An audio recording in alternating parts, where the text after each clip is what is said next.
বলছে ভারতীয় জনতা পার্টির সরকার ওনাদেরকে টাকা দেয় না, পয়সা দেয় না। বন্ধুগণ, আমরা 27,000 কোটি টাকা 2024-25 অর্থ বৎসরে আমাদের 27,000 কোটি টাকা আমাদের বাজেট ছিল।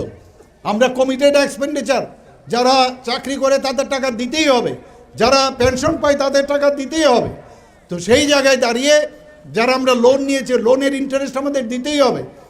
আমাদের সেই জায়গায় আমরা ভাতা যারা দিচ্ছি তাদের পয়সা আমরা দিতে হবে। সেটা দাঁড়িয়ে যখন আমরা দিলাম 17,000 কোটি টাকা আমাদের কাছে থাকে। 17,000 কোটি টাকার মধ্যে আমরা 2024-25-এ আমরা 39.06% আমরা এডিসিকে দিয়েছি। বন্ধুগণ, খাতা নিয়ে হিসাব নিয়ে আমরা কথা বলছি আমরা পয়সা দিই না, পয়সা দিই না। বন্ধুগণ, আজকে আমার পূর্ববর্তী বক্তা বলেছেন এডিসির মধ্যে আমরা পয়সা দেই না, পয়সা দেই না।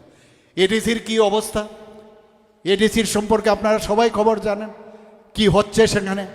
আমরা অলরেডি আমাদের যে গত 23-24-এর যে অর্থ বছরে আমাদের বাজেট কত ছিল? 27,000 কোটি টাকা। আমাদের কমিটেড এক্সপেন্ডিচার আছে, কাউকে বেতন দিতেই হবে, পেনশনারদের টাকা দিতেই হবে, যাদের ভাতা দিচ্ছি সেটা আমাদের দিতেই হবে, আমরা যে লোন নিয়েছি লোনের ইন্টারেস্ট আমাদের দিতে হবে। সেটা বাদ দিলে 17,000 কোটি টাকা আমাদের থাকে।